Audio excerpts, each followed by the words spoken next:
Dear students, it is not a detailed study of preposition.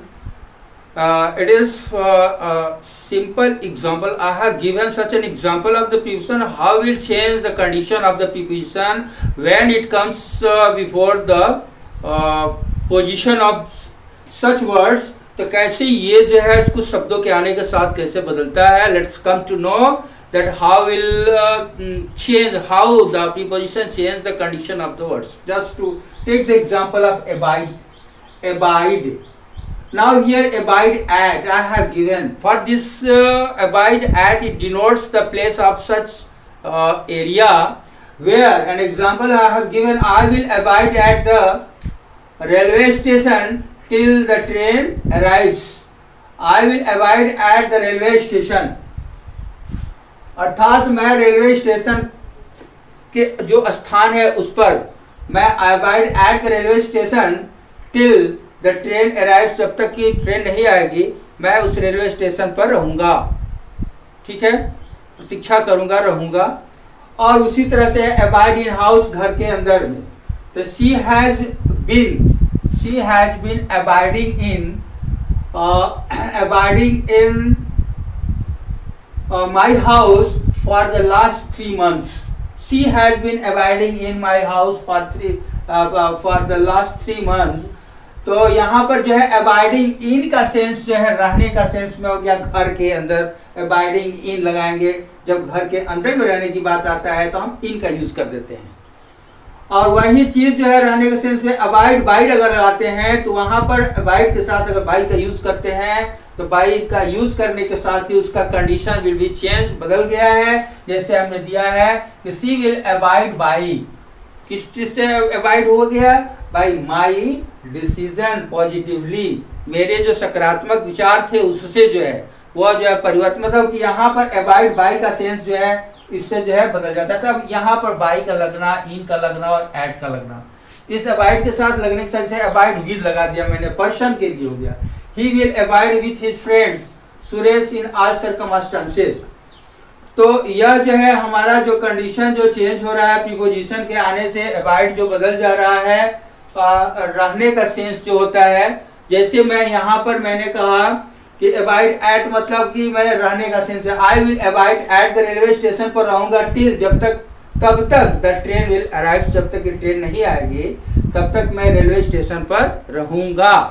तो रहने का sense है यहाँ पर, लेकिन यही है कि अबाइड इन मतलब घर में रहने की बात आ गया. If I say that I will abide इन, तो अबाइड इन माई हाउस, मैं अपने घर में रहूंगा, तो यहाँ अबाइड इन का प्रयोग करेंगे, वहां पर अबाइड एट का प्रयोग नहीं करेंगे. अबाइड एट का मतलब होता है कि हम किसी स्थान पर जो है वहां पर रहने का सेंस हो गया. अबाइड इन लगा देंगे तो हाउस में रहने की बात हुई. और उसी तरह से अबाइड बाई का अगर यूज करते हैं, if you use the preposition by with the abide, the sense of the abide will be change using with. तो just to be take the example of abide with, I have given कि he will abide with his friends. ठीक है, he will abide with his friends Suresh in all circumstances, रहने की बात आती है सुरेश के साथ हर परिस्थितियों में रहने के लिए कह रहा है. तो यहाँ पर जो है किसी पर्सन के लिए कह रहा है. जब अबाइड विद का प्रयोग करता है तो किसी पर्सन को जो है डिनोट करता है. Just to be second example I have given you. Now here angry at, किसी थिंग के लिए, ही इज एंग्री एट, है ना, he is angry at his rude behave. तो उस रूडी बिहेव के लिए है, उस वस्तु उस चीज के लिए है. तो हमारा जो है एंग्री विथ किसी पर्सन के लिए, Mahesh is angry with Suresh पर, कि किसी व्यक्ति के साथ अगर गुस्साता है तो हम वहाँ एंग्री विथ का प्रयोग करेंगे. एंग्री फॉर का अगर करते हैं तो किसी एक्शन के लिए है.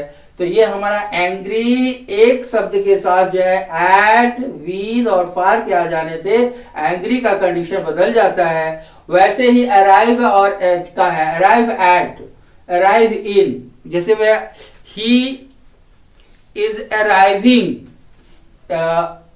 इन Delhi, he is arriving at village. तो he is arriving in Delhi किसी जो है स्थान के लिए आता है. अराइविंग इन करते हैं तो हम अपने देश के लिए आता है. अगर अराइविंग के एट लगाते हैं तो किसी स्थान के लिए, एक छोटे स्थान के लिए आता है, यह ध्यान देना पड़ता है। और उसी तरह से एलाइट ऑन का प्रयोग है, जैसे मैं उतरने के सेंस में आता है एलाइट ऑन, तो किसी ग्राउंड पर उतरना।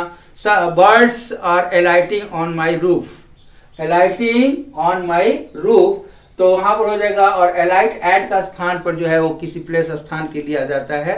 तो ये हमारा जो प्रीपोजिशन के आने से जो है हमारे कुछ उसके कंडीशंस होते हैं, उस कंडीशंस के हिसाब से हम प्रीपोजिशन को रखते हैं, और रट्टा मारने से प्रीपोजिशन तैयार नहीं होता है।